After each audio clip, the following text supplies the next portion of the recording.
Good morning बच्चों। मैं अभी जो आपके सामने जो दिखा रहा हूँ वो इंट्रोडक्शन का पार्ट नहीं कर सकते।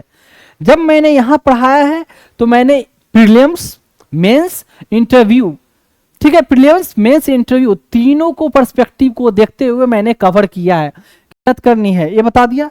मैं दूसरी बात मैं बता दूं कि मैं जो ये पढ़ा रहा हूँ उसका पर्पस क्या है।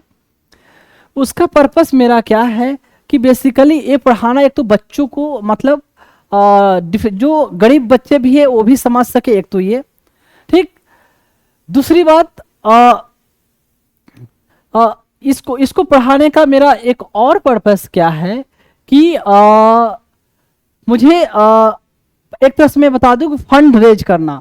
उन बच्चों के लिए मैं फंड रेज करना चाहता हूं जो बच्चे ऑर्फेन या अनाथ है, जिनके कोई नहीं है दुनिया में, माँ बाप कोई नहीं है, ठीक है। तो उन बच्चों के लिए मैं फंड रेज कर रहा हूँ। और डेट्स मैं पर्सनली बता दूं कि मेरा ये जो ड्रीम है, गोल है, लक्ष्य है, वाट एवर बोले आपको, कि इंडिया के हर स्टेट से मिनिमम मैं एक बच्चे को मैं अडॉप्ट करूं, मिनिमम एक, हर इंडिया के हर एक स्टेट से। तो उसे उन बच्चों को नर्चर करने के लिए, नरिश करने के लिए, परवरिश करने के लिए मुझे सफिशिएंट अमाउंट की जरूरत है। तो उसके लिए एक तो ये पढ़ा रहा हूं ताकि मैं फंड रेज कर सकूं उन बच्चों के लिए, ठीक है। वो आपको दिख जाएगा। आप जो भी पेमेंट करो आप एज ए फी पेमेंट करो, भले आपकी मन है या ना माने, नहीं मन है तो मत करो, ये आपकी विश है, ठीक है।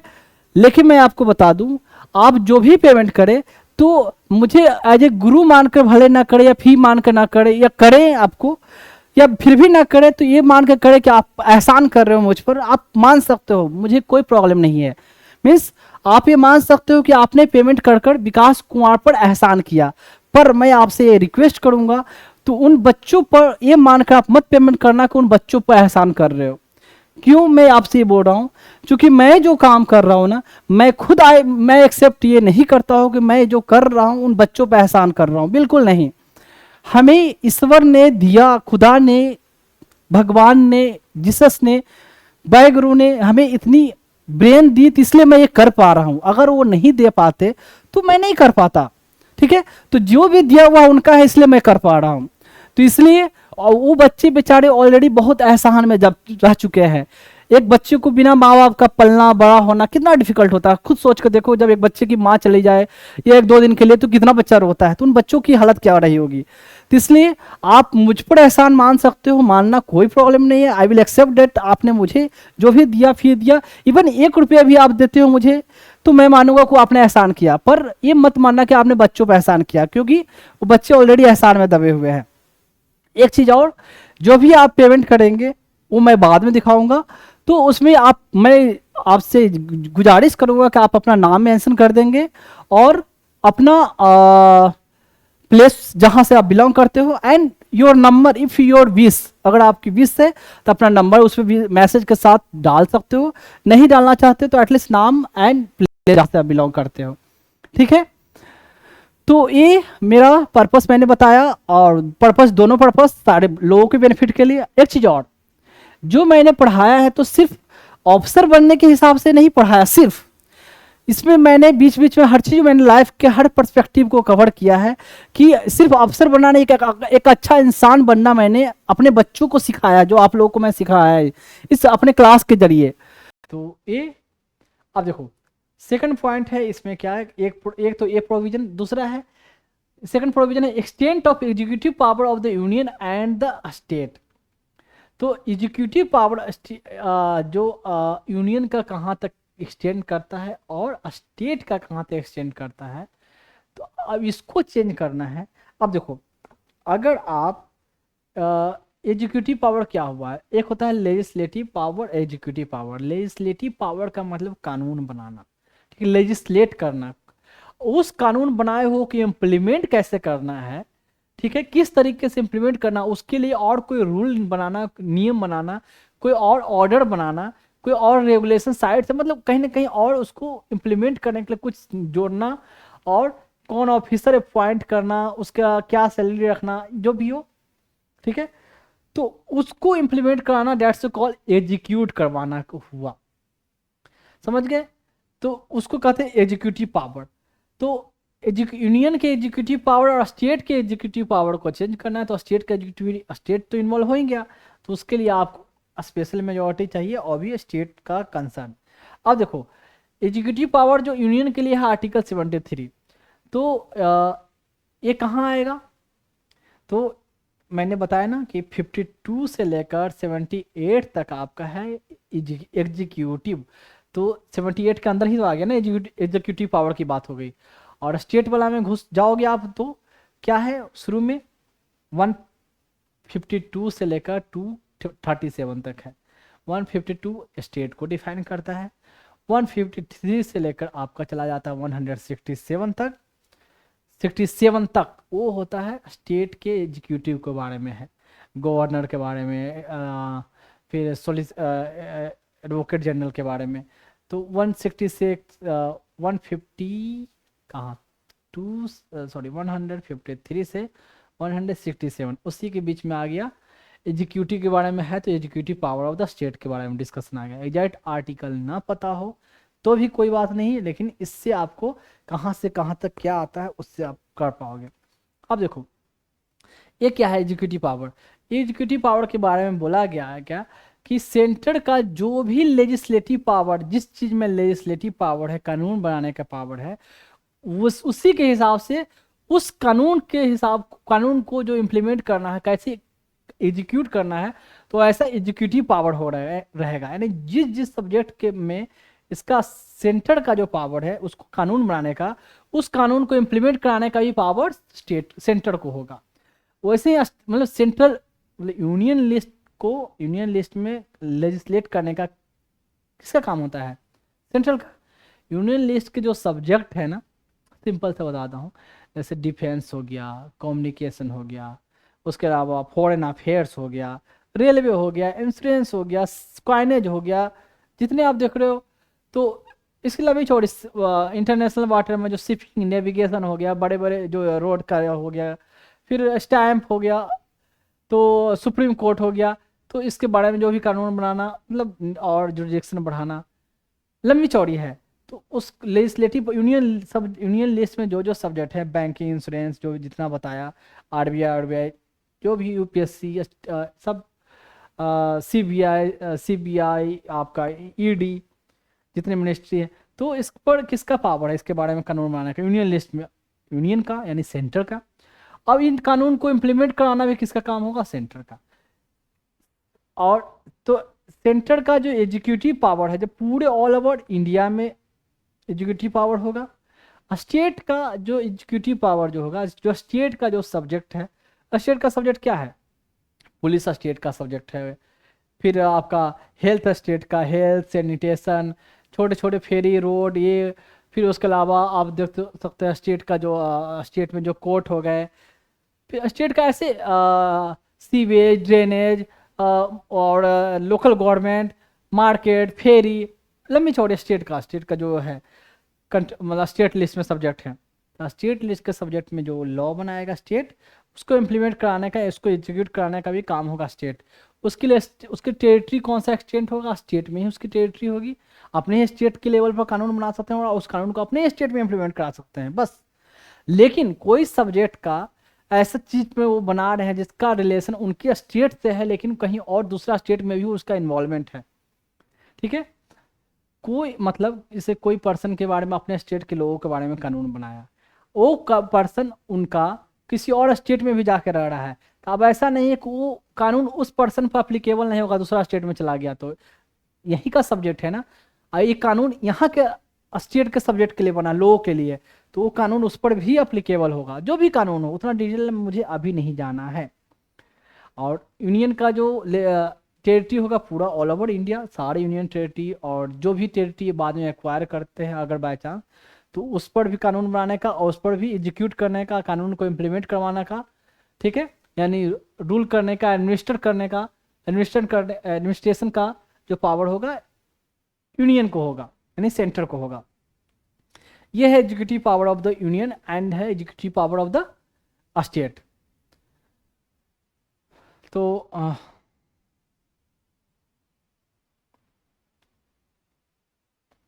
अब क्या है इसमें थर्ड पॉइंट, देखो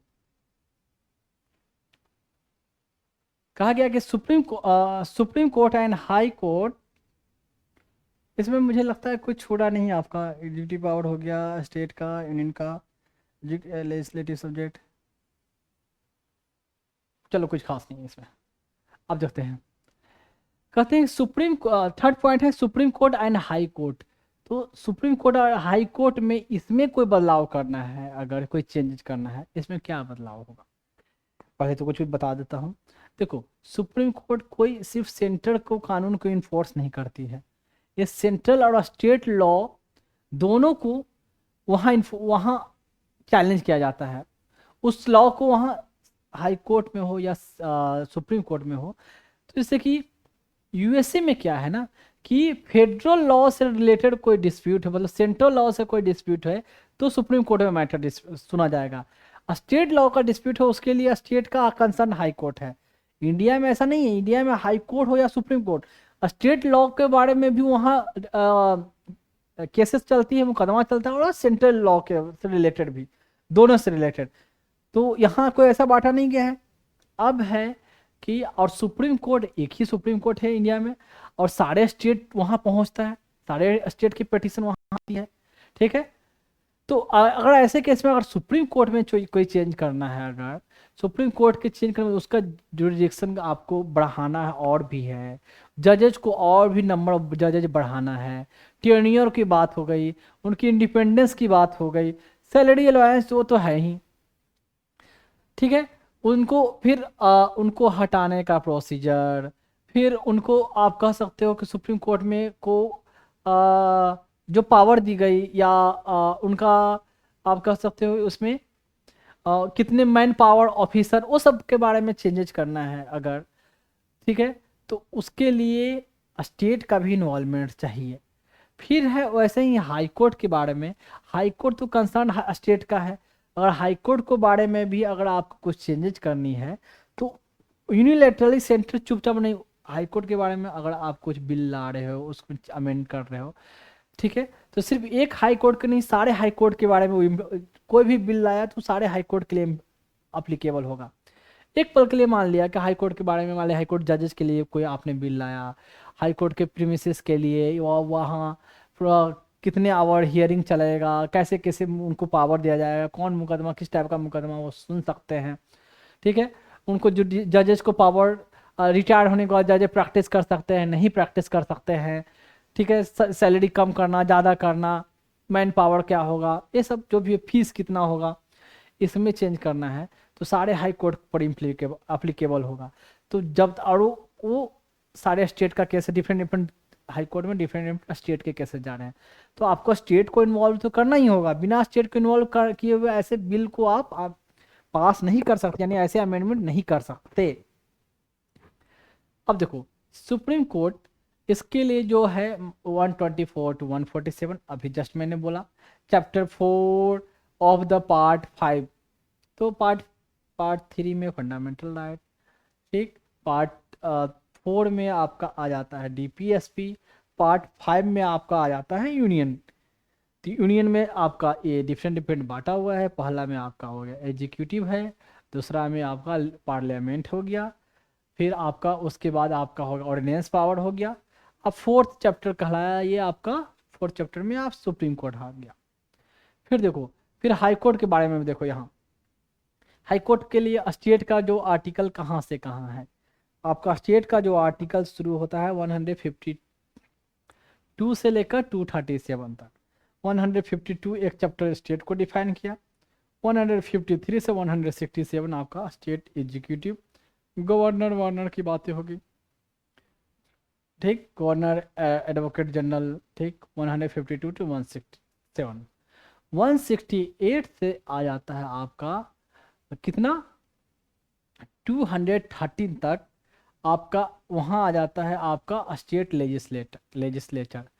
214 से लेकर आ जाता है आपका 232 तक, ये आपका चैप्टर 5 में आ गया ये स्टेट हाई कोर्ट। 214 से लेकर 232, और 233 से लेकर आ जाता है 237 तक आता है सबऑर्डिनेट कोर्ट, और भी सबऑर्डिनेट कोर्ट है इसका हाई कोर्ट से नीचे, डिस्ट्रिक्ट कोर्ट हो गए, मुंसिफ कोर्ट हो गए, तहसील तहसील हो गए, फिर आपका मजिस्ट्रेट, एडिशनल मजिस्ट्रेट, ये सब सब है उसमें, बाद में कभी डिस्कशन होगा। तो ये chapter etch by article wise मैंने पहले भी बताया है। अब देखो 239 से लेकर आपका जो होता है जो जिसमें आपका यूनियन टेरिटरी के बारे में मेंशन है, 239 से लेकर आपका 242 तक, तो जिसमें 241 में high court of union territory के बारे में मेंशन है। अब थोड़ा सुप्रीम कोर्ट के बारे में आया है तो थोड़ा बता दूं। ये सुप्रीम कोर्ट की जो आर्टिकल इतना है, सुप्रीम कोर्ट में क्या मेंशन है, सुप्रीम कोर्ट में कितने जजेज होंगे, कहाँ उसका सीट होगा, कौन चीफ जस्टिस होगा, टेन्योर क्या होगा, सुप्रीम कोर्ट के जजेज का क्वालिफिकेशन क्या होगा, कौन जज हो सकते हैं, कैसे उनको हटाया जा सकता है, कम जजेज रहेंगे तो एक्टिंग जज, फिर उसके अलावा क्या बोलते हैं, एक्टिंग चीफ जस्टिस, रिटायर्ड जजेज भी वहाँ पर को परमिट किया जाएगा। उसके अलावा इनको सैलरी कैसे मिलेगी, अलाउंस, सैलरी अलाउंस कौन से फंड से मिलेगा इनको, फिर इनको क्या इंडिपेंडेंस है, कंटेम्प्ट ऑफ कोर्ट का पावर, इसके पावर को और बढ़ाया जा सकता है, ठीक है, इनके पावर इनके कंडक्ट को लोकसभा राज्यसभा में डिस्कस नहीं किया जाएगा, अपने स्टाफ खुद से अपॉइंट कर सकते हैं ये, और सीनियरिटी जूनियरिटी जो भी है नेशनल जुडिशियल अपॉइंटमेंट कमीशन अपने हिसाब से वो करेंगे। रिकमेंड करना है कौन आगे हाई कोर्ट के जज एलिवेट हो सकते हैं, तो उसके लिए भी अपना ही लोग डिसाइड करेंगे। जजेस के ट्रांसफर में भी 5 सीनियर मोस्ट जो जजेस का इन्वॉल्वमेंट होगा, 4 senior most and 1 chief justice. ऐसे ऐसे सुप्रीम कोर्ट के बारे में सब प्रोविजन है। उसके ऑर्डिनल जुडिडिक्शन है, सिविल जुडिडिक्शन है, क्रिमिनल जुडिडिक्शन है, और कॉन्स्टिट्यूशनल जुडिडिक्शन है, जुडिशियल रिव्यू का, अपने जजमेंट को रिव्यू करने का, जो भी जजमेंट दिया वो हमेशा के लिए एक अपने आप में एक कानून हो जाता है, पूरे कंट्री में अप्लीकेबल होता है, कंटेम्प्ट का पावर दिया गया है, ठीक है। तो ऐसे ऐसे सुप्रीम कोर्ट के बारे में कहानियां हैं मतलब ये सब पहले भी शायद कभी ना कभी मैं डिस्कस कर चुका हूँ। ये सब चीज़ों में अगर चेंज करना है सुप्रीम कोर्ट के बारे में, तो क्या आपको स्पेशल प्रोसीजर अपनाना होगा, ये अडॉप्ट करना होगा, और इसमें स्टेट का इन्वॉल्वमेंट होगा। हाई कोर्ट के बारे में भी वैसे ही, हाई कोर्ट में है कितने जज है, जज का पावर, अलाउंस, क्वालिफिकेशन क्या होगा, एक्टिंग जज, एडिशनल जज होते हैं मिनिमम 2 ईयर के लिए होते हैं एडिशनल जज। और मैक्सिमम केस में देखोगे कि एडिशनल जज को पहले किसी को जज नहीं बनाया जाता, पहले एडिशनल जज होंगे। कहीं ना कहीं सोचो कि वो एक तरह से आप हो गए कि जो होता है प्रोबेशन पीरियड में हो गए, अगर उसमें आपका परफॉर्मेंस अच्छा रहा तो आपको जज अपॉइंट किया जाएगा। तो एडिशनल जज मिनिमम 2 ईयर के लिए होते हैं, उससे बियॉन्ड नहीं होते हैं। मैक्सिमम केस में हुआ जो एडिशनल जज बने उसके बाद उनको जज बनाया ही जाता है। कुछ एक ऐसे जज थे जहां मुझे न्यूज पेपर में मैंने पढ़ा था कि महाराष्ट्र के एक जज ने एक जजमेंट कुछ दिया था जो फीमेल के बारे में कुछ अब अशब्द था जजमेंट, हाँ जजमेंट था, मैं बता दूं कि अगर फीमेल के बारे में जजमेंट था कि जब तक कोई फीमेल के साथ जब तक इंटरकोर्स ना हो उसको आप सेक्सुअल हैरेसमेंट नहीं माना जाएगा। सिर्फ बाहर से बॉडी को टच करना या कपड़े को टच करना, डेट वॉन्ट बी कंसिडर एक सेक्सुअल हैरेसमेंट, ऐसा टाइप का उनका जजमेंट आया था। उसके बाद ऐसा हुआ कि नाम मुझे एग्जैक्ट नहीं लूंगा अभी, तो उसके बाद ऐसा हुआ कि एडिशनल जज पर थे वो, उनको परमानेंट जज के रूप में एलिवेट नहीं किया गया, मतलब आगे प्रमोट या बढ़ाया नहीं गया उनको, एडिशनल जज थे वो। तो जनरली जो एडिशनल जज बनाया जाता है उसको परमानेंट जज बनाते हैं। तो कहीं ना कहो कि एडिशनल जज एक तरह से या तो एक प्रोबेशन पीरियड हो गया, या आप कहो तो ट्रेनिंग पीरियड हो गया कि भाई 2 साल पहले ट्रेंड हो जाए। तो ये है। तो हाई कोर्ट में ऐसे ही एडिशनल जज हुआ, एक्टिंग जज हो गए, रिटायर्ड जज भी कर सकते हैं प्रैक्टिस जब सीट वैकेंट हो, केसेस बहुत ज़्यादा हो, इनकी जजेस को ऐसे पावर दी गई, कोर्ट को ऐसे पावर है। और जो सिविल जुरिडिक्शन, बाकी जो मैंने आपको सुप्रीम कोर्ट के इंडिपेंडेंट के बारे में बताया, सेम इंडिपेंडेंट इनको भी है, अपना स्टाफ के लिए कंसोलिडेटेड फंड से इनको सैलरी में। हाँ एक बात बता दूं, हाई कोर्ट को जो जजेज को जो सैलरी मिलती है ना, वो कंसर्न स्टेट के कंसोलिडेटेड फंड से मिलता है, ठीक है। लेकिन जो इनका पेंशन होता है ना, पेंशन मिलता है कंसोलिडेटेड फंड ऑफ सेंटर यानी यूनियन, ये consolidated fund of India, sorry consolidated fund of India से इनको पेंशन मिलता है, और सैलरी जो मिलेगा वो उस स्टेट के कंसोलिडेटेड फंड से। बार बार ये वर्ड कंसोलिडेटेड फंड इसलिए आ रहा है ना कि भले बजट पास हो या ना हो, इनको सैलरी नहीं रुकेगी, और एक बार जो सैलरी पहले से डिसाइड हुआ है उससे सैलरी बढ़ सकता है, सैलरी को कम नहीं किया जाएगा, घटाया नहीं जाएगा। ठीक है, ये होता है कंसोलिडेटेड फंड का मतलब। तो और कंसोलिडेटेड फंड के और इनकी सैलरी के बारे में डिस्कशन तो किया जा सकता वही, बट वहाँ वोट नहीं किया जाएगा कि इनको और कम कर दिया जाए। तो कंसोलिडेटेड फंड का सैलरी का मतलब फायदा ये हो जाता है, जो फिक्स अमाउंट पहले पार्लियामेंट ने डिसाइड कर लिया उसी को वो मिलते रहेगा। अगर बढ़ाना है तो वो कोई नियम पार्लियामेंट बढ़ा है उसके हिसाब से सैलरी बढ़ेगी। देखिए हर बार हर साल जो है बजट में डिस्कशन हो कि इनकी सैलरी, ऐसे कैसे होता है कि इसको इस साल कम पैसे अलॉट हुए ज़्यादा अलॉट हुए तो सुप्रीम कोर्ट के सैलरी के रूप में कम पैसे और अलॉट होंगे, वो सब चीज़ यहाँ नहीं होगा इनके लिए। तो तो जैसे जैसे सुप्रीम कोर्ट के जजेस को इंडिपेंडेंस दी गई है ऐसे इनको भी इंडिपेंडेंस दिया गया है, हाई कोर्ट के जजेस को, इनको भी ऐसे original jurisdiction, civil jurisdiction, criminal jurisdiction, अपने जजमेंट को रिव्यू करना, कॉन्स्टिट्यूशनल केसेस को सुनना, उसको इंटरप्रेट करना, कंटेम्प्ट ऑफ कोर्ट, नीचे वाले कोर्ट हैं उनको देख रेख करना, डिस्ट्रिक्ट कोर्ट को, बाकी उनके स्टेट में जो भी और लोअर कोर्ट हैं, एक्सेप्ट डिफेंस का जो ट्राइब्यूनल है, मिलिट्री ट्राइब्यूनल या आर्मी की जो ट्राइब्यूनल है, आर्म फोर्स का जो ट्राइब्यूनल है उसको छोड़कर बाकी सारे कोर्ट पर देख रेख करना, उनका प्रोसीजर वहाँ कैसे हो रहा है, कितने केसेस सुने जा रहे हैं, कितने पैसे लेते हैं, कितना फीस लेते हैं, एक साल में कितने केस डिस्पोज किया, ये सब और जजेज को ट्रांसफर करने में इनका कंट्रीब्यूशन गवर्नर यहाँ के हाई कोर्ट से के चीफ जस्टिस से कंसल्ट करेगी। ये लंबा चौड़ा हो गया आपका हाई कोर्ट का, ऐसे ही और भी है। ओरिजिनल जुडिक्शन इसका क्या होता है, सिविल जुडिक्शन क्या होता है, क्रिमिनल जुडिक्शन क्या होता है, उसमें मैं अभी नहीं जाऊंगा। बस ये बता दूं ओरिजिनल जुडिक्शन का मतलब होता है, एक होता है ओरिजिनल जुडिक्शन, एक होता है ओरिजिनल एंड एक्सक्लूसिव जुडिक्शन। ओरिजिनल जुडिक्शन का मतलब होता है कोई मुकदमा के लिए डायरेक्ट आप वहाँ अपेयर कर सकते हो, ओरिजिनल हुआ डायरेक्ट, बीच में आपको डिस्ट्रिक्ट कोर्ट में या सिविल कोर्ट में ना अप्रोच होकर डायरेक्ट वहाँ पहुँच सकते हो, वो ओरिजिनल जुडिक्शन। और ओरिजिनल एंड एक्सक्लूसिव जुरिस्डिक्शन का मतलब हुआ कि डायरेक्ट वहाँ और उसके अलावा और कहीं नहीं, सिर्फ उसी को एक्सक्लूसिव विशेष रूप से उसी को अधिकार है, वो कहलाता है ओरिजिनल एंड एक्सक्लूसिव। ठीक है, जैसे कि अगर सेंटर स्टेट का कोई डिस्प्यूट हो ना, सेंटर और स्टेट में, या एक तरफ सेंटर हो एक तरफ दो स्टेट हो, या एक तरफ सेंटर स्टेट दोनों है एक तरफ दूसरा स्टेट हो, ये दोनों का मतलब कोई डिस्प्यूट हो तो कंसर्न स्टेट या सेंटर डायरेक्ट सुप्रीम कोर्ट में अप्रोच कर सकती है, एंड सिर्फ सुप्रीम कोर्ट में अप्रोच कर सकती है, एक्सक्लूसिव जुरिडिक्शन है उसको। तो ऐसे मैटर को कोई हाई कोर्ट डील ना करेगा, डायरेक्ट सुप्रीम कोर्ट। ये हुआ ओरिजिनल एंड एक्सक्लूसिव।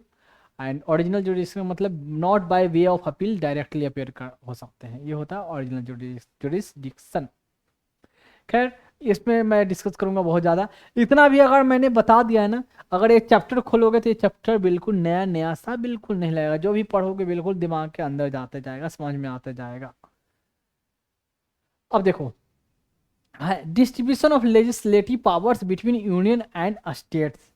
तो यूनियन एंड स्टेट का जो लेजिस्लेटिव पावर क्या होगा उसमें डिस्ट्रीब्यूशन, तो एक इसमें है आपका, तो देखो सेंटर एंड स्टेट रिलेशन में है, ठीक है, तो उसमें आपका जो आर्टिकल शुरू होता है कहाँ से लेकर,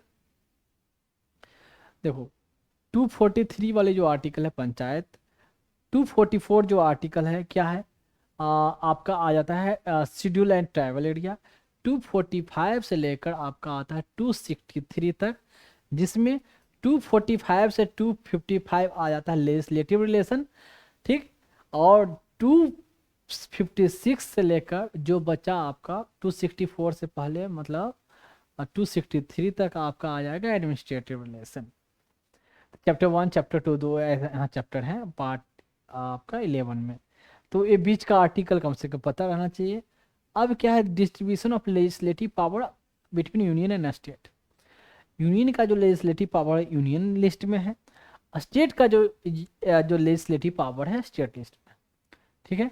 कंकरेंट लिस्ट में क्या है, कंकरेंट लिस्ट में जो पावर है स्टेट और यूनियन दोनों लॉ बना सकते हैं, लेकिन अगर यूनियन ने लॉ बनाया है और स्टेट ने दोनों, तो यूनियन का जो बनाया हुआ, सेंटर का बनाया हुआ जो लॉ है वो प्रिवेल करेगा, वो वर्चस्व रहेगा, वो चलेगा, स्टेट का नहीं। समझ गए? तो अगर स्टेट ने सिर्फ बनाया, सेंटर ने नहीं लॉ बनाया है, तो सेंटर का लॉ अपने स्टेट में चलते रहे, स्टेट का लॉ अपने स्टेट में चलते रहेगा। बाय चांस सेंटर ने लॉ बना दिया, अगर सेम ही लॉ बनाया या इसके विपरीत या कुछ चेंज करके, उस केस में सेंटर का लॉ वैलिड रहेगा, वो इन्फोर्स होगा। समझ गए? एक बात इंपॉर्टेंट बात है कि यूनियन लिस्ट के लिए जो लॉ बनाना है सेंटर, स्टेट लिस्ट के लिए जो सब्जेक्ट के लिए लॉ बनाना है स्टेट, करेंट के लिए दोनों लॉ बनाएंगे, ठीक है, लेकिन सेंटर का लॉ का वर्चस्व ज्यादा रहेगा, ज्यादा प्रिवेल करेगी, वो प्रिवेल करेगी। लेकिन उसको एग्जीक्यूट करना है ना, कंकरेंट लिस्ट वाले जो सब्जेक्ट पर जो लॉ बनाया गया उसको एग्जीक्यूट करना है, या उसको इम्प्लीमेंट करवाना, इन्फोर्स करवाना, चलाना, उसको एडमिनिस्टर करवाना, वो किसका काम है? स्टेट का काम है, सेंटर का नहीं। ठीक है? यूनियन लिस्ट पर बनाना भी, एग्जीक्यूट कराना सेंटर का, स्टेट पर बनाना और एग्जीक्यूट कराना, लेजिस्लेट करना, एग्जीक्यूट कराना स्टेट, कंकरेंट पर दोनों का है।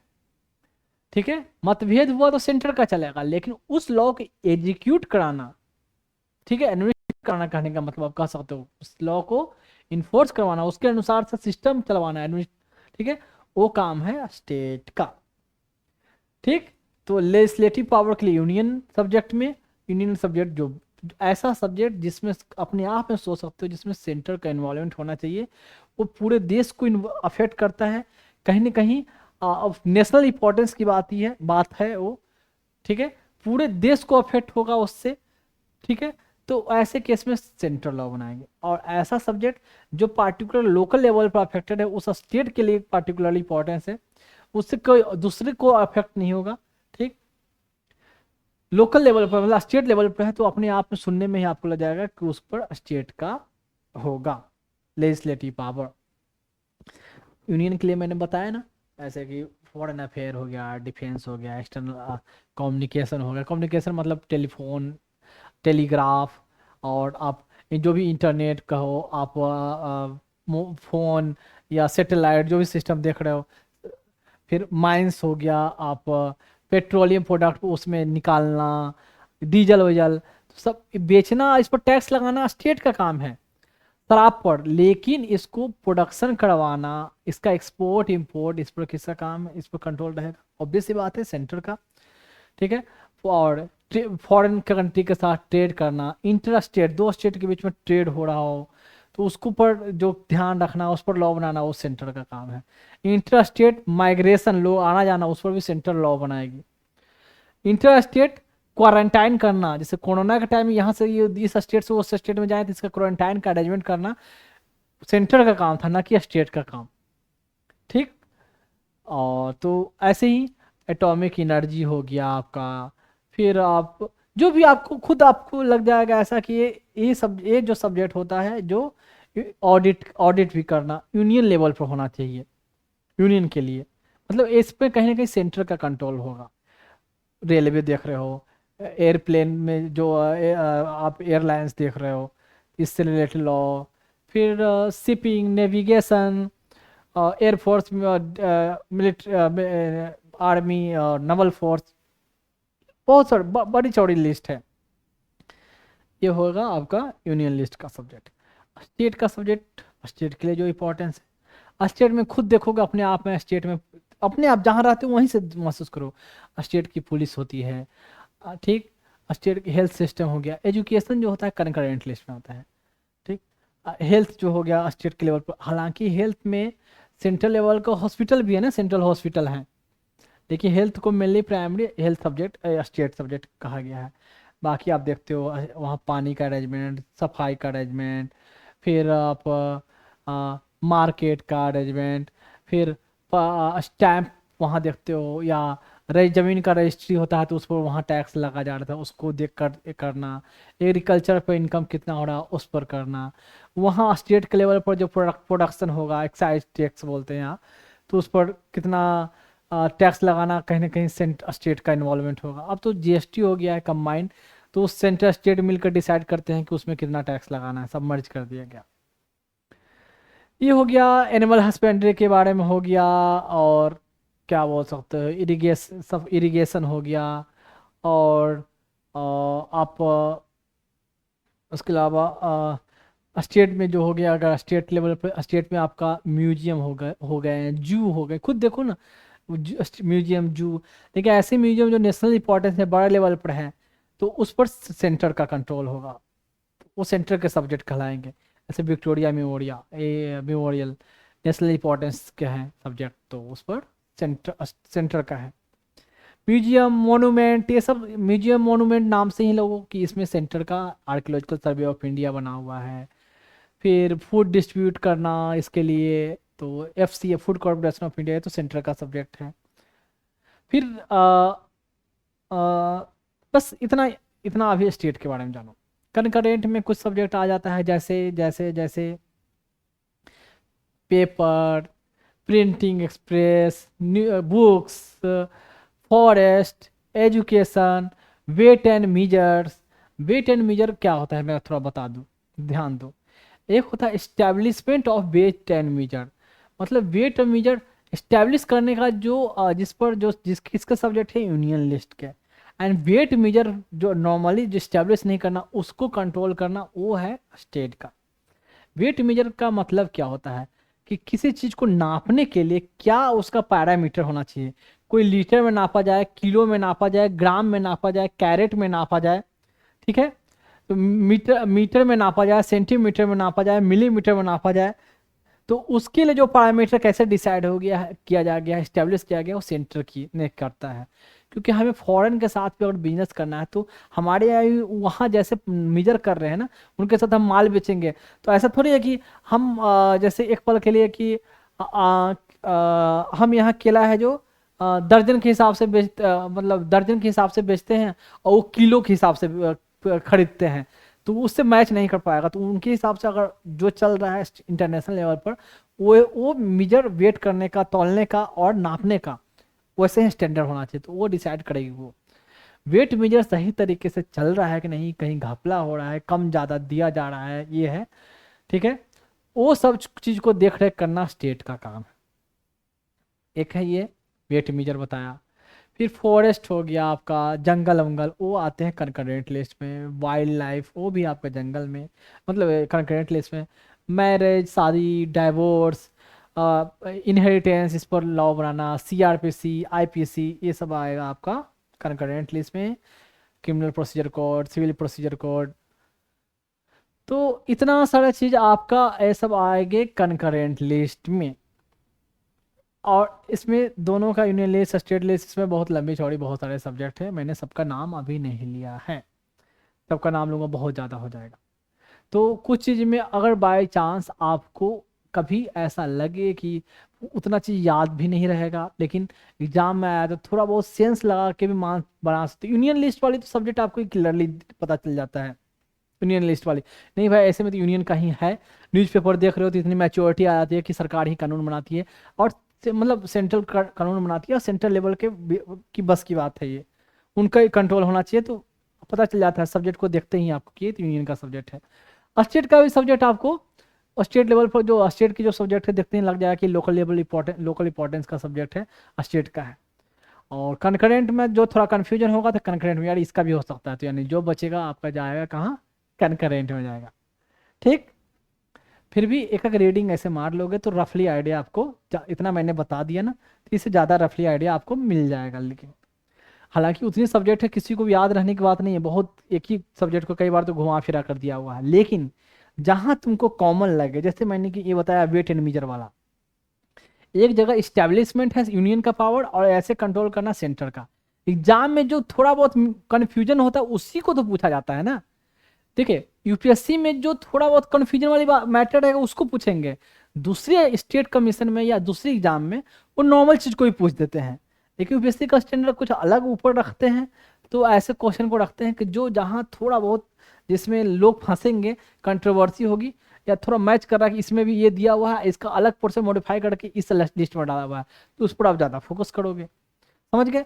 तो जैसे इंटर स्टेट ट्रेड वाला हो गया, इंटर स्टेट लोगों का माइग्रेशन, इंटर स्टेट क्वारंटाइन करना, तो ये आ गया आपका किसमें, ये आपका कौन सा यूनियन लिस्ट का सब्जेक्ट है, स्टेट का नहीं है यहाँ।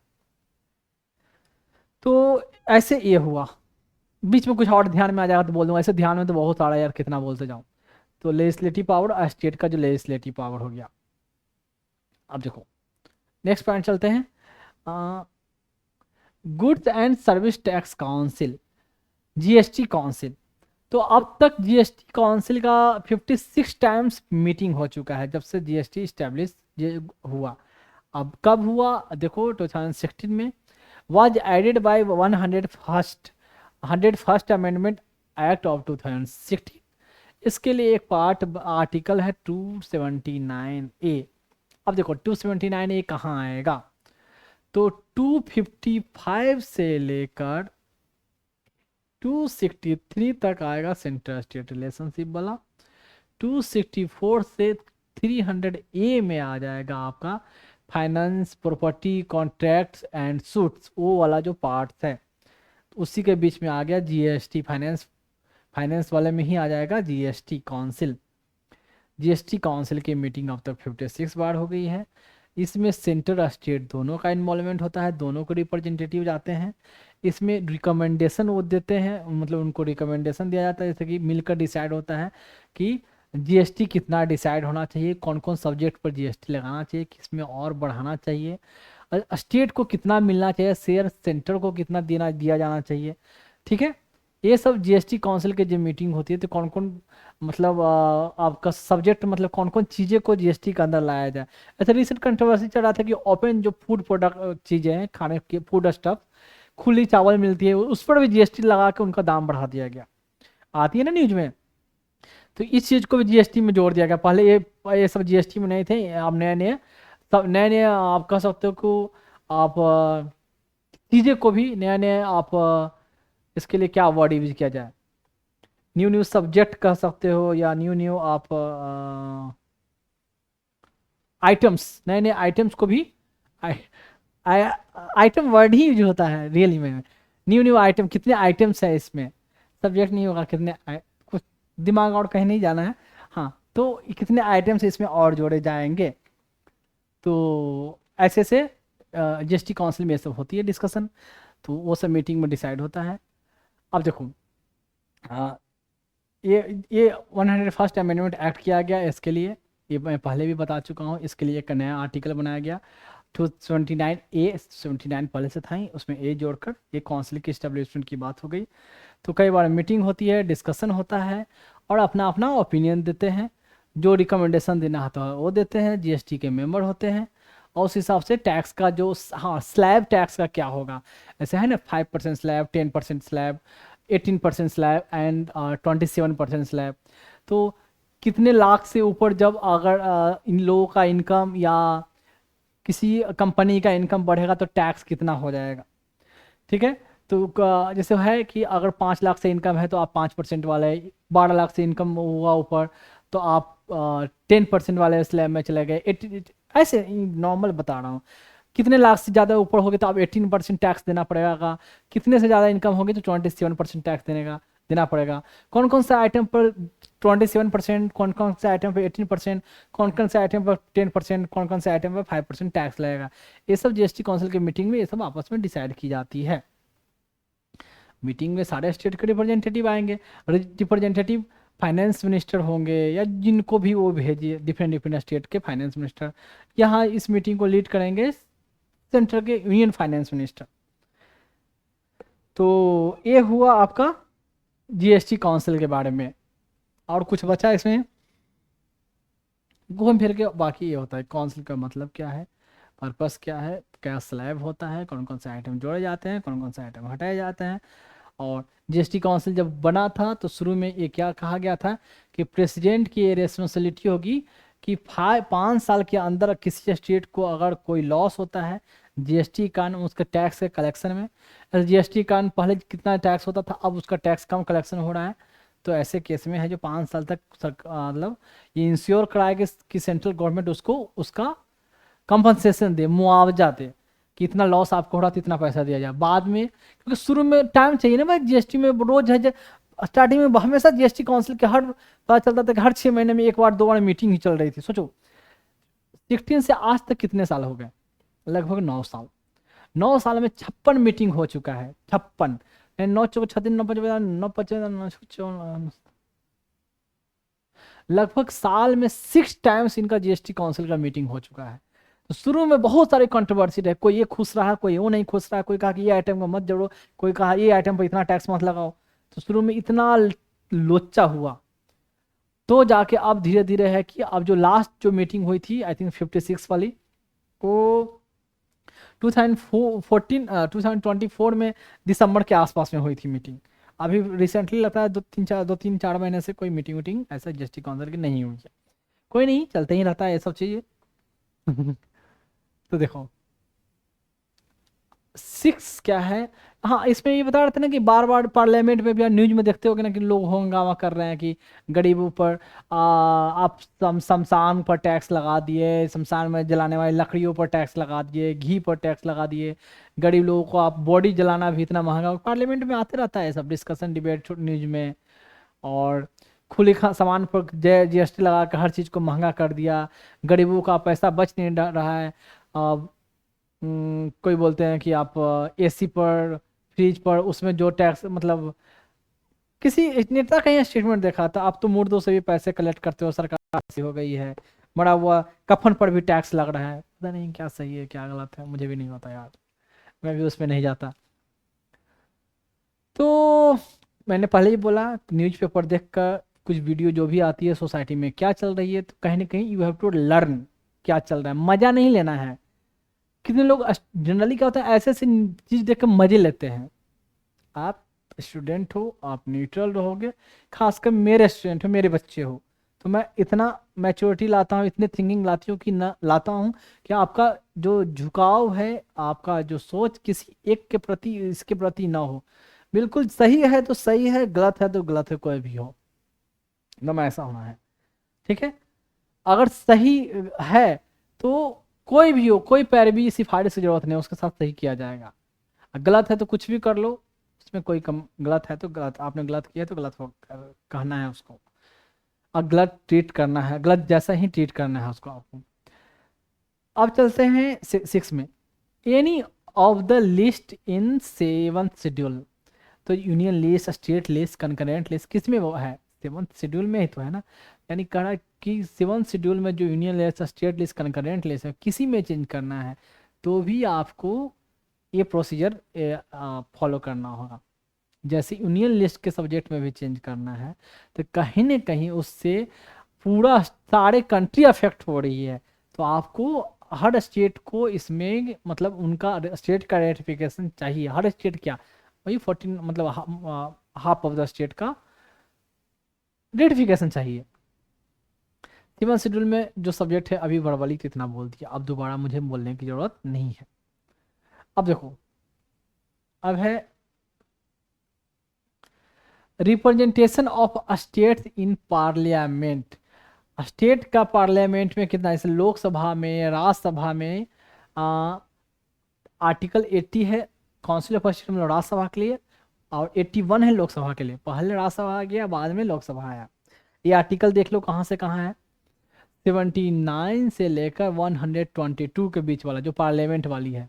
पार्लियामेंट में क्या होगा, वही सब तो होगा ना, एमपी कितने होंगे, लोकसभा राज्यसभा में सीटें कितनी होगी, और इनको पार्लियामेंट प्रिविलेज क्या होगा, क्या फैसिलिटी मिलेगी, कितना सैलरी अलाउंस, ये सब वो सब पार्लियामेंट को क्या पावर हो गया, collective responsibility, council of minister 74, 76, 78 ऐसे से 74 काउंसिल ऑफ मिनिस्टर होंगे, 76 एडवोकेट जनरल का प्रोविजन है, 78 क्या था, प्रेसिडेंट चाहे तो प्राइम मिनिस्टर से कभी भी ये पूछ सकती है भाई क्या कैसे चल रहा है कंट्री, कुछ भी क्वेश्चन रेज कर सकती है एडमिनिस्ट्रेशन से रिलेटेड, ओपिनियन ले सकती है उनका, जांच पड़ताल पूछताछ कर सकते हैं। 78 में बताया था मैंने, 74, 76, 78 ऐसे। ठीक है, तो कहाँ हूँ मैं अभी, representation of states in parliament, मतलब स्टेट्स को पार्लियामेंट में, मतलब राज्यसभा में किस स्टेट को कितना सीट मिलेगा और लोकसभा में स्टेट को कितना सीट मिलेगा। अब देखो जो सीट्स का जो डिसाइड किया गया है ना, तो पार्लियामेंट के लेवल पर पहले मैं बता दूं, जो पार्लियामेंट के लेवल पर ही तो बता रहा हूँ कि अभी जो स्टेट को जो सीट दी गए हैं ना, 1971 1971 के सेंसस के हिसाब से जो पॉपुलेशन है, उस पॉपुलेशन के रेशियो में डिफरेंट स्टेट को सीट दिया गया है पार्लियामेंट में, लोकसभा में हो या राज्यसभा में, उस प्रोपोर्शन में। अब ये बोला गया है कि एक तब तक रहेगा 2001 तक, फिर बोला गया एक्सटेंड किया गया 2026 तक। 26 के बाद अभी जो आने वाला है उसके बाद जो सेंसस होगा, उस आधार पर फिर है जो नंबर ऑफ सीट जो है जो लोकसभा या राज्यसभा के लिए डिफरेंट स्टेट को कितना दिया जाएगा, उस अगले सेंसस के हिसाब से होगा। बार बार जैसे कि शुरू में डिलिमिटेशन कमीशन मैंने बताया था ना, 52 में हुआ, 63 में हुआ एंड 73 में हुआ।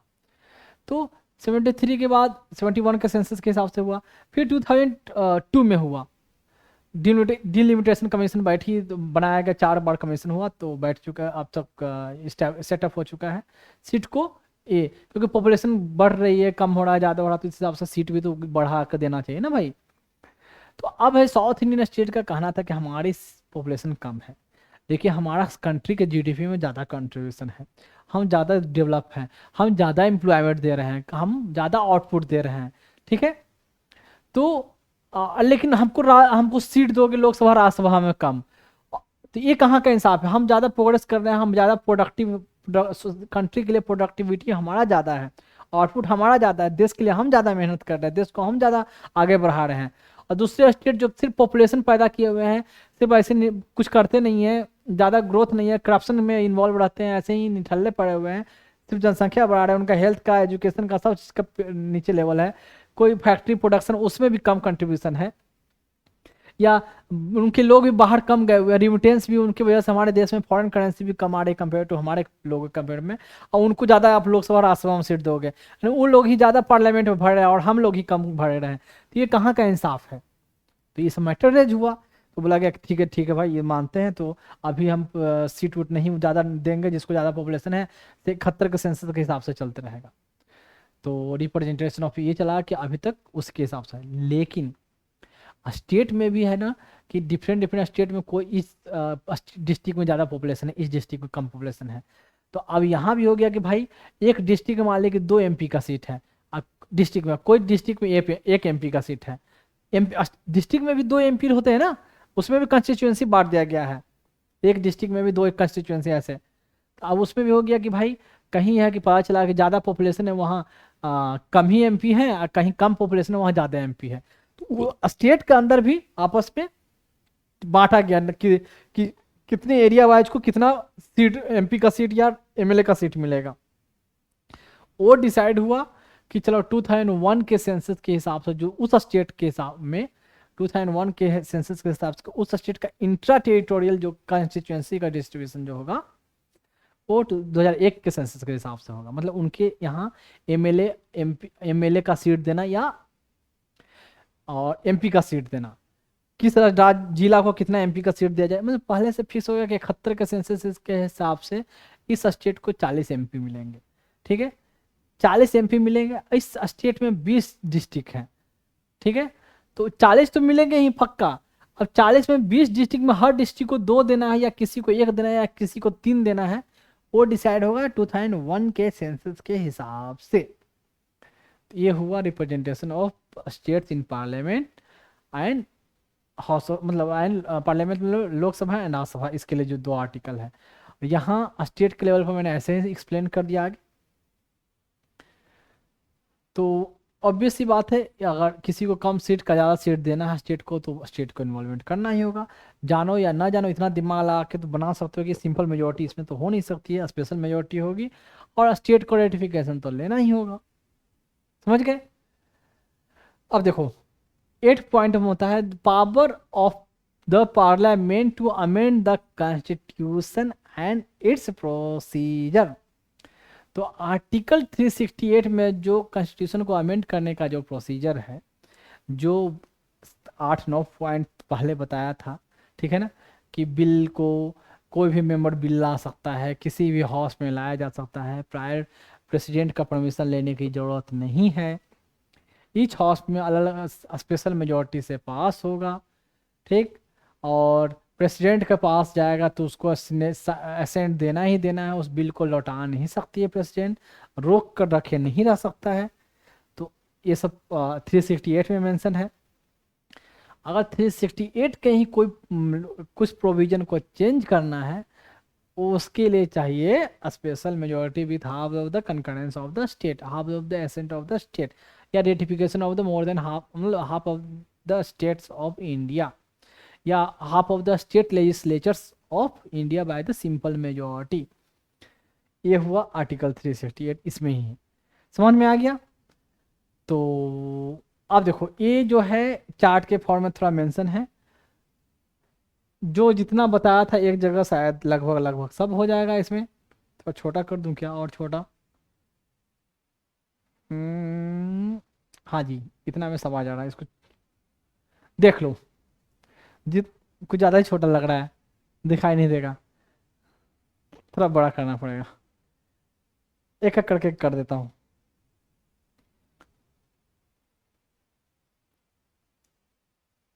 ये देख लें, सिंपल मेजोरिटी वाला एक नज़र मार लो, और सब चीज़ मैं डिस्कस कर चुका हूँ।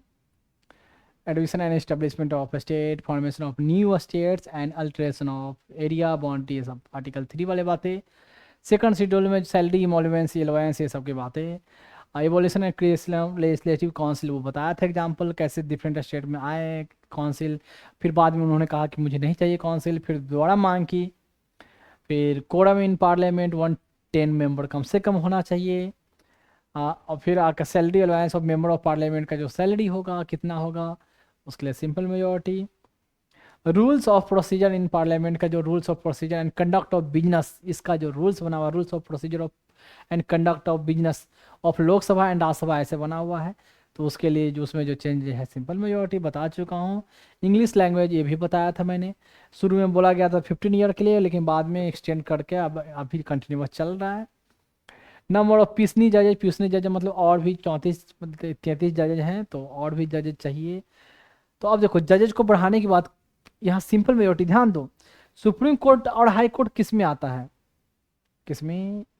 Special majority and high consent of the state के बारे में 368 में जो बी एन सी जो बताया था, तो उसमें सी वाले में आता है। लेकिन सिर्फ जजेज के बारे में आ रहा है ना, नंबर ऑफ पिसनी जज मतलब जज को, नंबर ऑफ पिसनी जजेज को, मतलब चीफ जस्टिस के अलावा जो जजेज हैं उनको नंबर अगर बढ़ाना है और या थोड़ा कम करना है, कम तो कहीं नहीं किया जाएगा, बढ़ाया ही जाएगा सिंपल मेजोरिटी के द्वारा। बाकी और भी प्रोविजन को, मेजर चीज़ों को चेंज करना है तो उसके लिए स्पेशल मेजोरिटी और ratification of the state, half of the state.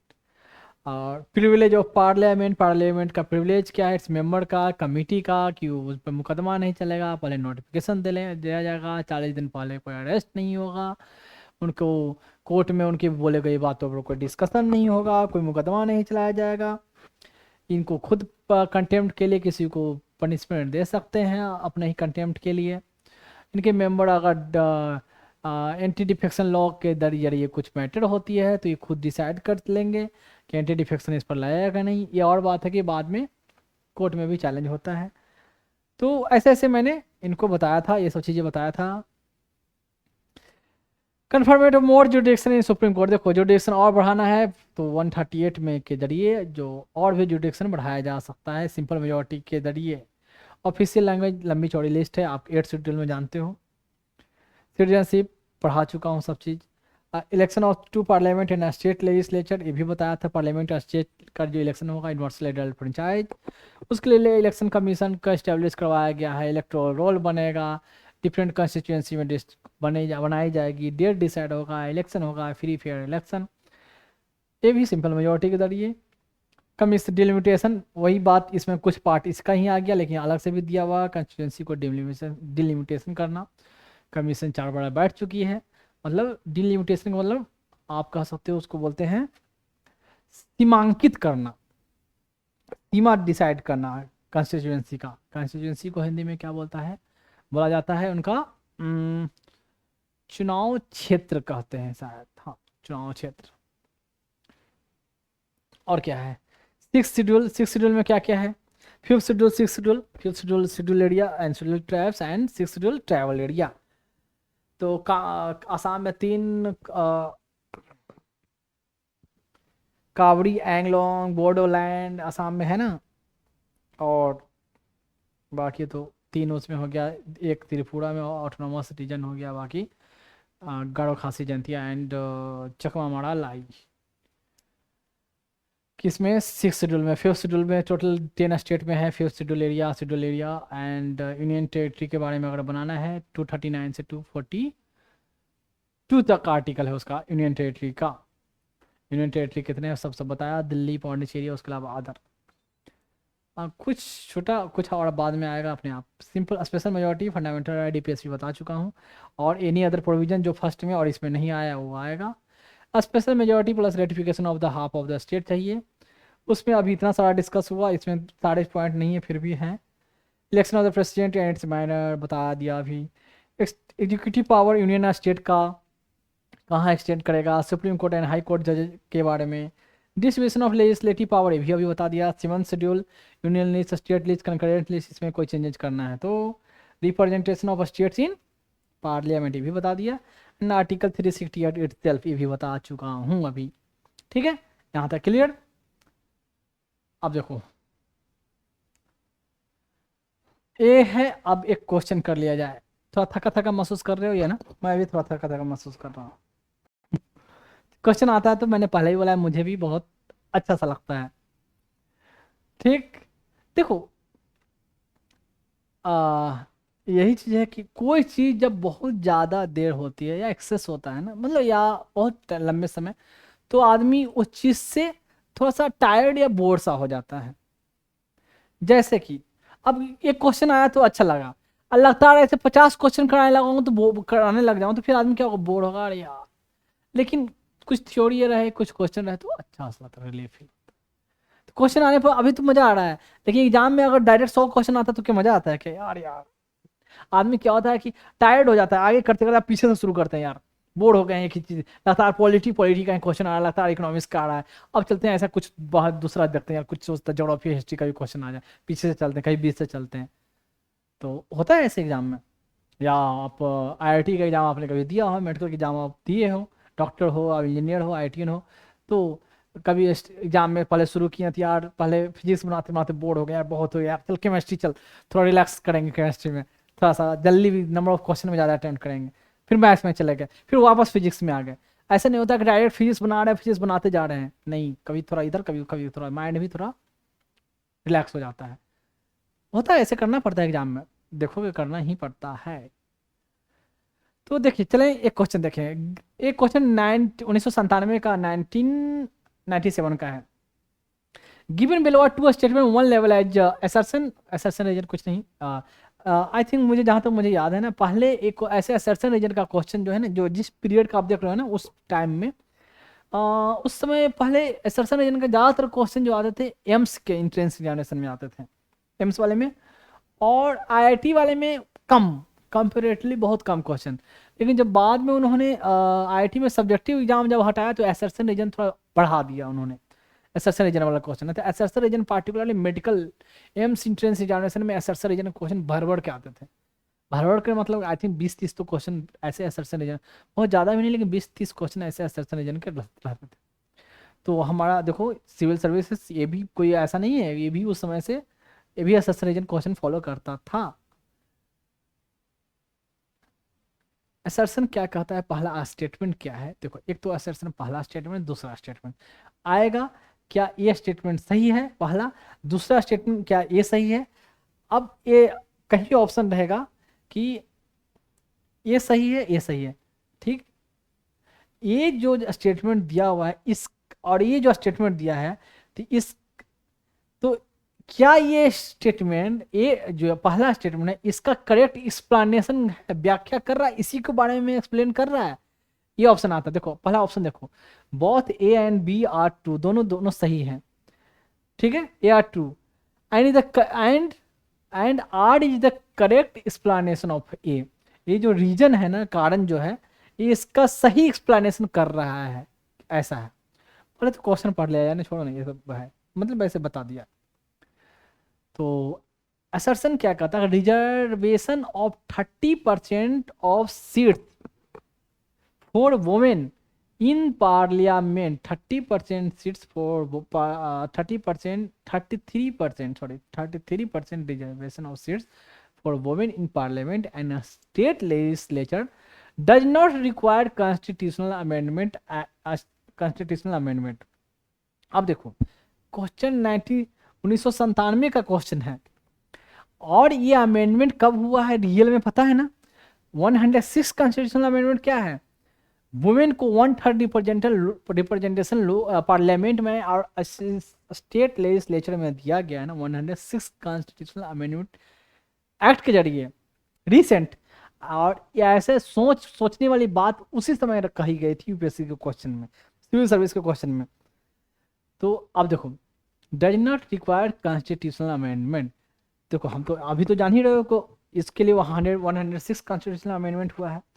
अब जब रिजर्वेशन की बात रहेगी और पार्लियामेंट में भी स्टेट लेजिस्लेचर में, तो बिना अमेंडमेंट के कैसे हो जाएगा? और अमेंडमेंट भी होगा तो सिंपल होगा नहीं, स्पेशल। स्पेशल में भी क्या होगा, हाफ ऑफ द स्टेट का कंकरेंस, तो रेटिफिकेशन चाहिए ना, क्योंकि स्टेट लेजिस्लेचर में भी तो आप दे रहे हो ना सीट, तो बिना स्टेट के इन्वॉल्वमेंट का कैसे? ये तो हो गया, तो ये स्टेटमेंट गलत हो गया, does not require constitutional amendment, ये तो अमेंडमेंट चाहिए, अपना दिमाग ऐसे ही लगा सकते हैं। सेकंड स्टेटमेंट क्या है, देखो political parties contesting election can allocate, जो political party BJP, Congress, BSP, People Democratic Party, NCP, जो भी हो, डीएमके, एआईडीएमके, सीपीआई, ये पॉलिटिकल पार्टी जो हैं, जो इलेक्शन कंटेस्ट कर रही है, जो लड़ रही है election, can allocate 33% of seats they contest to women candidate without any constitutional amendment. मतलब जो सीट दे रहे हैं ना अपने कैंडिडेट को लड़ने के लिए, जो टिकट दे रहे हैं ना, तो क्या 33% वुमेन को टिकट वो दे सकते हैं? और वो दे सकते हैं तो उसके लिए क्या कोई कॉन्स्टिट्यूशनल अमेंडमेंट करने की जरूरत नहीं है, विदाउट एनी कॉन्स्टिट्यूशनल अमेंडमेंट। तो 33 क्या पूरे सीट फीमेल को दे देना भाई, तुमको कौन पूछने जा रहा है? तुम कोई कॉन्स्टिट्यूशनल बॉडी हो क्या? कोई भी political party, national political party को डेजिग्नेशन दिया जाता है स्टेट पार्टी, नेशनल पार्टी।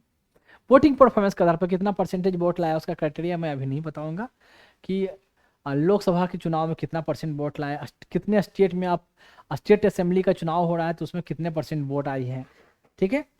तो उसके आधार पर नेशनल पार्टी का दर्जा और स्टेट पार्टी का दर्जा दिया जाता है। स्टेट में अच्छा परफॉर्मेंस किया स्टेट पार्टी, अगर नेशनल लेवल पर अच्छा परफॉर्मेंस रहा लोकसभा में और कई असेंबली इलेक्शन में कई स्टेट में परफॉर्मेंस अच्छा रहा, तो उसको नेशनल पार्टी का दर्जा दिया जाता है।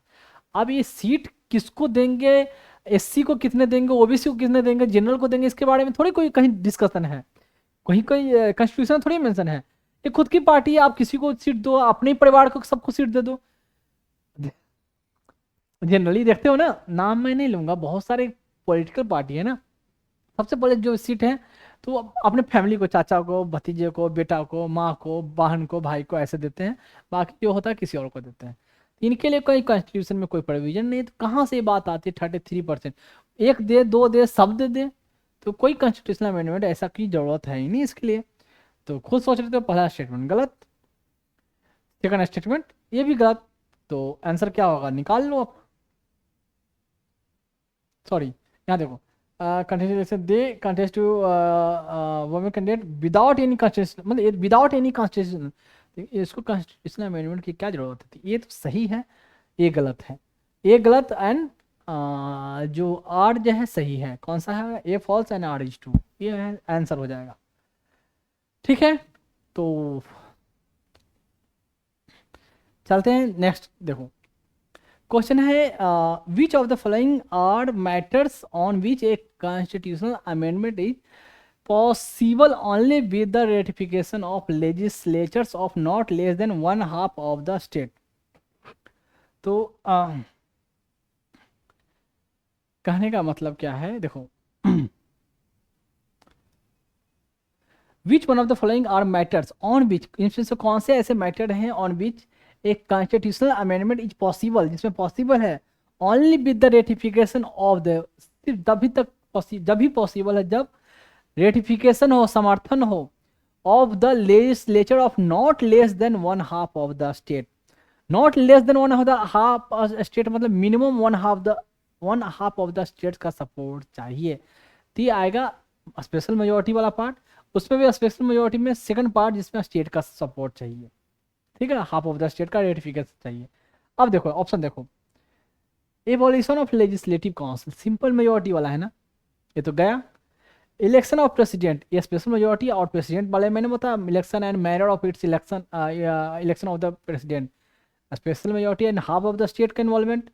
Representation of state in parliament, parliament में कितना रिप्रेजेंटेशन हो, ये भी आ गया आपका फेडरल वाली बातें, फेडरलिज्म की बात है, मतलब स्पेशल मेजोरिटी, इसमें स्टेट का रेटिफिकेशन। और any of the list in seven schedule में union list, state list, concurrent list, इसमें भी चेंज करना है तो स्टेट अफेक्टेड जरूर होगा, तो इसके लिए भी चाहिए स्पेशल मेजोरिटी एंड रेटिफिकेशन। तो ऑप्शन 4 को छोड़कर जहाँ भी ऑप्शन मिल रहा है वो उसको सिलेक्ट कर लो चुपचाप। तो ये क्वेश्चन कब का है, 1995। सोचो उस समय भी जो क्वेश्चन पूछा गया इतना आसान भी नहीं, लड़के ने पढ़ा है तो आंसर करेगा, अगर तुक्का मार के या हल्का फुल्का सुपरफिशियल पढ़ा है तो क्या आंसर कर पाएगा, नहीं। वो नाम ऑलरेडी पता चल गया होगा तभी आप खोल कर देख रहे हो। तो ये यूट्यूब पर चैनल इस नाम से है, और मेरी जहाँ भी लोगो होगी हमारा तिरंगा वो होगा। फेसबुक पे, ट्विटर पे जिसको एक्स बोलते हैं, या यूट्यूब पे या इंस्टाग्राम वेरीवर, तो इसकी जो आईडी होगी इस नाम से देख सकते हैं, ऐसे इसे सर्च कर सकते हैं। क्या है, @Dr.Vikas IAS, ठीक। एंड नेक्स्ट चलते हैं, और जैसे सब लोग बोलते हैं या एज यू विश, जैसे फॉलो करो, क्या बोला जाता है, like subscribe and follow, something like that, तो योर विश। अगर अच्छा लगे तो ही करेंगे, अगर बेनिफिट हो रहा है तो ही करेंगे, कोई कंपलसरी, कोई दबाव ऐसा नहीं है, ठीक है। खुद अगर लगा कि हाँ हमने समथिंग डिफरेंट अचीव किया, कुछ मुझे अच्छा मिला, देन ओनली, कोई कंपलसरी नहीं है। और जो मैंने कोशिश की है बेस्ट से बेस्ट देने की, मैंने अपने बच्चों के लिए कोशिश की है। और ये इंस्टाग्राम का है, तो इंस्टाग्राम का ये लोगो, जैसे यहाँ यूट्यूब का लोगो था, ये इंस्टाग्राम का लोगो है।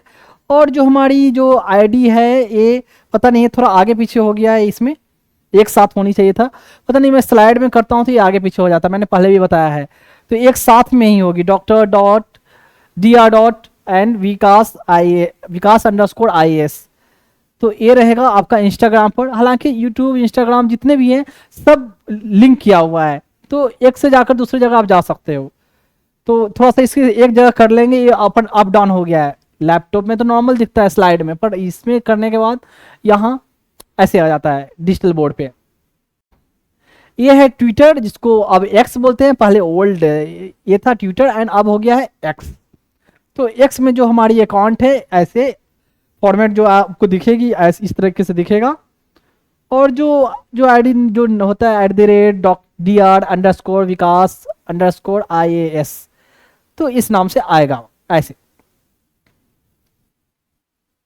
एंड नेक्स्ट है फेसबुक पे, तो फेसबुक पे इस नाम से फेसबुक का लोगो एंड जो चैनल रहेगा उस पर ऐसे आएगी, और आई थिंक सिंपल ये डालने से ही शायद ओपन हो जाए या आपको सामने विजिबल होगा, तो ये आप देख सकते हो, ठीक है। में पता नहीं ये है बारकोड।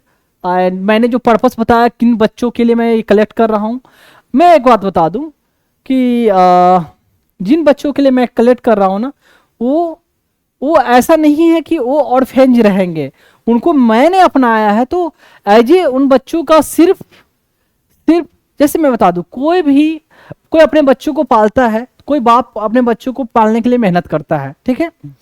तो बस बेसिकली वही है कि मैं उन बच्चों को अपने पालने के लिए मैं ये मेहनत कर रहा हूँ। तो उन बच्चों का सिर्फ मैं बाप ही नहीं हूँ, मैं उन बच्चों का माँ भी हूँ, दोनों हूँ। तो सोचे मुझे उससे कितनी ज़्यादा मेहनत करनी पड़ेगी, ठीक है। मैं क्लियरली कर दूं कि मैं कोई एनजीओ नहीं चला रहा हूं, कि एनजीओ अगर चलाऊंगा तो पर्पस तो वही हो गया, बात तो वही हो गई कि बच्चे ऑलरेडी तो कोई अनाथालय एनजीओ कोई चला रही है, तो वहां से लाके मैंने फिर से यहाँ अनाथालय में झोंक दिया। तो ये कोई एनजीओ नहीं है, ये मेरे बच्चे होंगे, तो इसलिए उनके लिए मैं लोगों से डोनेशन नहीं मांग रहा हूँ, मैं जिनसे भी मांग रहा हूँ एज फी मांग रहा हूँ, एज गुरु दक्षिणा बोले वो मांग रहा हूँ, ना कि डोनेशन की बात मैंने की है। तो मैं अपने बच्चों के लिए एज बाप की तरह, एज बाप है नहीं, सिर्फ बाप एंड माँ दोनों की तरह मैं उनके लिए मेहनत कर रहा हूँ, ठीक है, उनके नरिशमेंट के लिए, और उनके लिए मैं फंड रेज कर रहा हूँ, पैसे कलेक्ट कर रहा हूँ। तो ये पर्पस है, ना कि है कि डोनेशन मांगना या चंदा मांगना उन बच्चों के लिए, बिल्कुल नहीं। तो ये क्यूआर कोड है, गूगल पे का है, शायद आपको दिख जाए, स्कैन हो जाएगी वीडियो से, नहीं होती है तो फिर कोई बात नहीं, नीचे यूजर कुछ यूपीआई आईडी मैंने ऐसे मेंशन कर दिया है, ये योर विश, ये है यूपीआई आईडी एंड थोड़ा बड़ा अकाउंट नंबर एंड आईएफएससी